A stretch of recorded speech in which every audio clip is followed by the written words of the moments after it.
Yan kasi, ayan, ginasgasan ang sasakyan mo. Anong karma na naman? Ilang karma na ba yan? Ayan, nagasgasan na.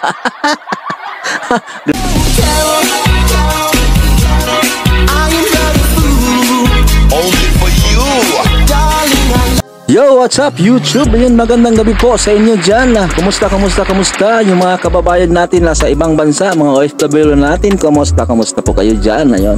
Kung kayo pala ay bago sa ating channel, huwag kalimutan subscribe, like at pa-click na rin sa ating notification bell para ma-update kayo sa ating mga latest na ina-upload. Ayun guys, alright!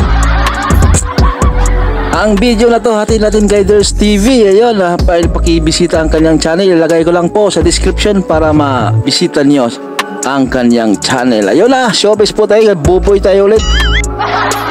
Wala na pa tumpik-tumpik pa. Silipin na natin to. Baka masilip pa to ng iba. Paganapan tungkol sa TVJ. Kaya kung isa kayo sa hindi pa nakasubscribe sa ating channel, nako, i-click nyo na po ang subscribe at bell button dyan sa baba para pag may mga bago akong balita ay mano-notify po kayo agad-agad. At bago nga po natin simula ng balitaan, nais ko lamang pong magpasalamat sa inyong lahat sa walang sawa po ninyong pagsuporta sa aking mga pang-araw-araw na balita. So eto na po at simulan na natin ang balitaan na tunahin po nating pag-usapan ang tungkol sa viewers ng Tape Bulaga kanina. So nung sumili po ako habang nagkakasiyahan sa EAT. One day ago pa to guys itong in-upload ni Ders TV. 217 lang po ang viewers nila sa Facebook Live ng Tape Bulaga. Pakonti na lang po ng pakonti yung mga nanonood sa kanila. Nako. Tigilan nila habang maaga pa. Lagta na nga, no? Lalo pang dadapa dahil marahil nanabang na po ang mga tao kasi wala nga naman pong bago sa show nila, tapos ganitong viewers pa po ang dadatngan mo sa kanila. Eh di wala na. Daming nila, ang daming staff sa show. Ilan yan? Kung tutuusin, malaki yung babayaran yan. Po, kada live nila dyan sa Tape na page, sinashare po yan ni Isko sa page niya na may 5.6 million na followers. Pero, itchapera po ang ay, live. Kasi hindi naman lahat nakasupport kay Isko. Siguro kalahati niya or more than pa kalahati nasa TVJ, di ba?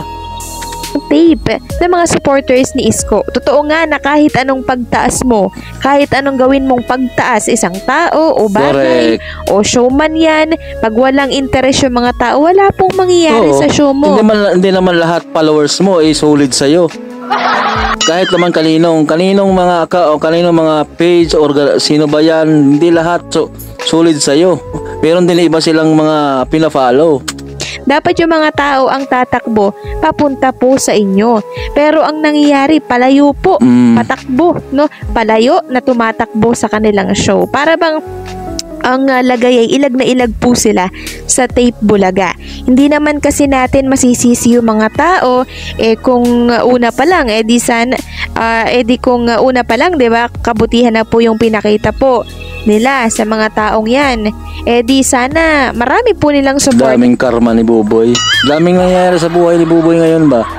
Di ba? First din, hindi ata po nila alam na ang TVJ marami pong kakamping. Correct. Ba naman ang 44 years correct, sa entertainment industry.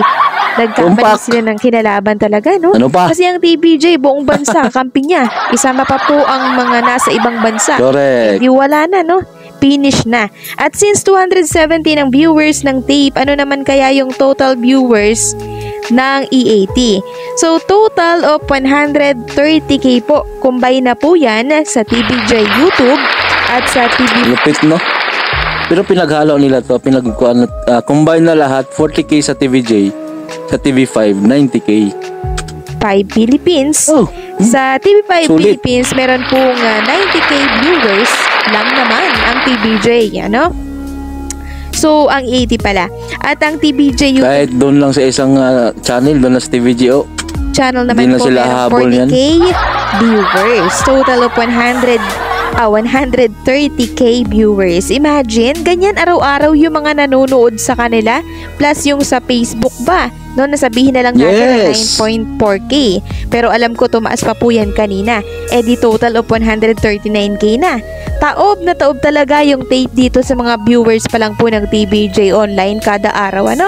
Walang binatbatan. Ganda tong segment nila Gamey 5, no? Ang lupit nakaisip nito ba? Pumuto po, nag-boom rin.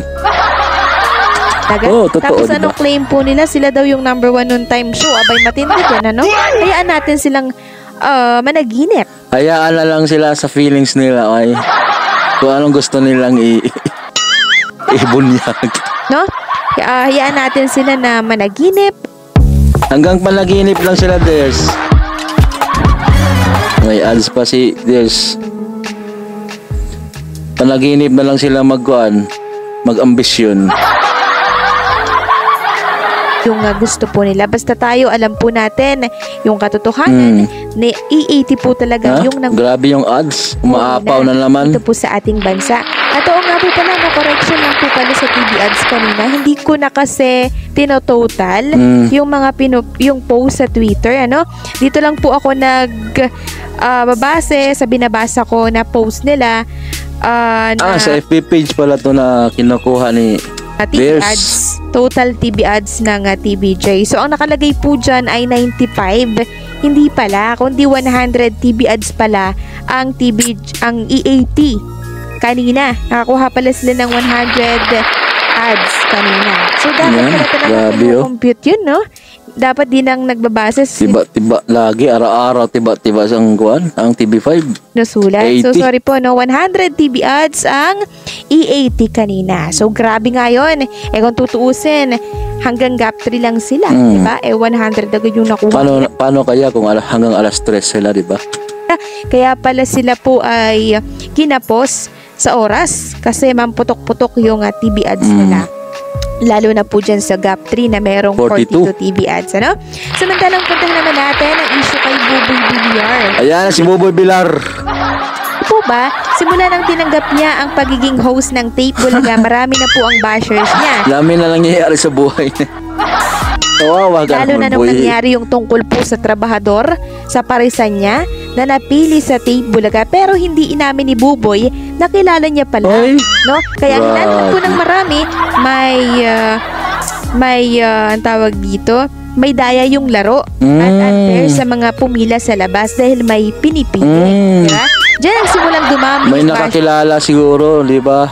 Ni Buboy hanggang sa may mga tinatanggalan. Tapos tuloy-tuloy na siguro yun. Pa siya ng mic, na mga lola, ng TVJ po ang binabanggit sa show nila at marami pa pong iba.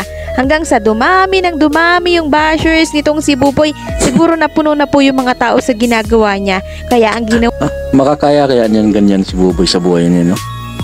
ng mga tao or ng saklap isang niyan. taong may galit kay Buboy, ginantihan si Buboy. Ganda lang kan. Yan kasi, ayan, ginasgasan ang sasakyan mo.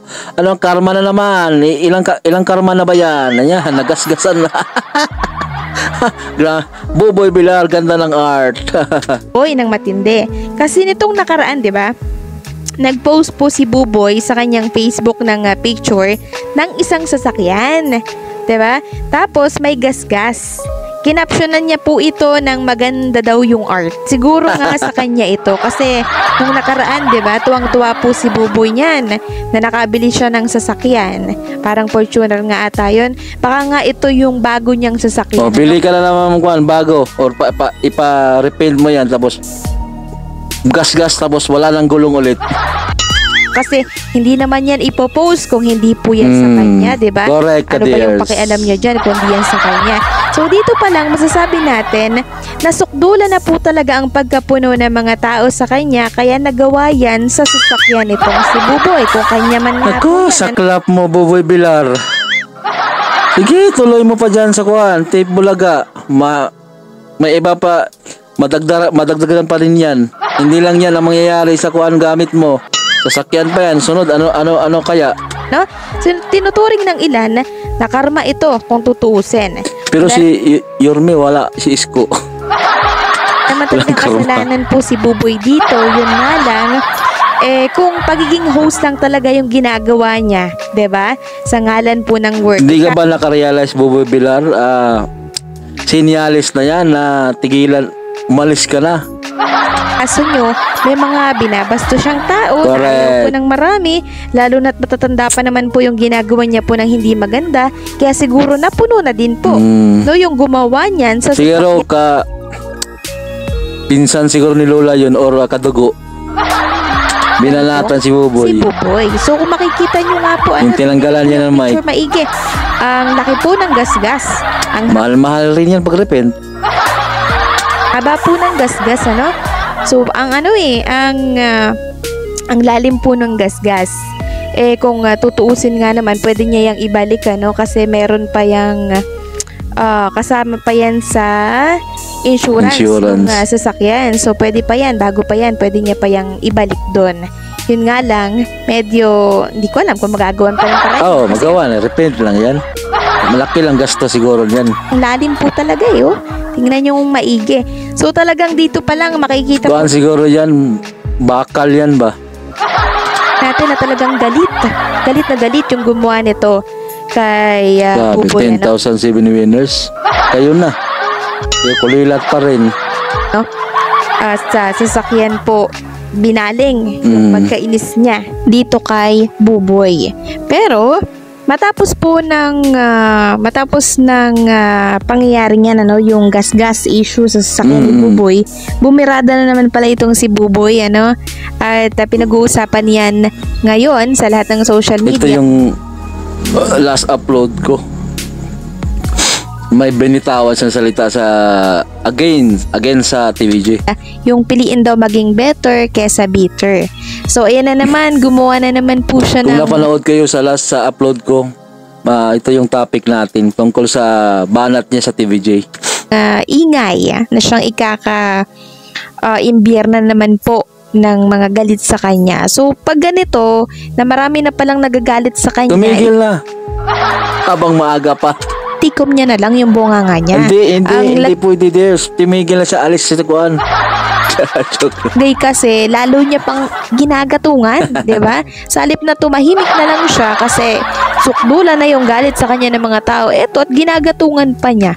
Di lalo siyang papapakin talaga ng bashers niya, 'di ba? So ano po ang masasabi Ayun niyo? guys, ayan na. Isa na naman panibagong reaction video ang ating natapos. Sana may napulot kayong informasyon. Courtesy po tayo kay Dels TV. Pakibisita, ilagay ko lang po sa ating description. Kung kayo pala ay bago sa ating channel, yung naligaw at basta yun na yun. Pag-subscribe, like, comment tayo at pag-click na rin sa ating notification bell para ma-update kayo sa ating mga ina-upload. Guys, maraming salamat sa inyong suporta. Thank you so much and God bless po. Babush. Bye-bye.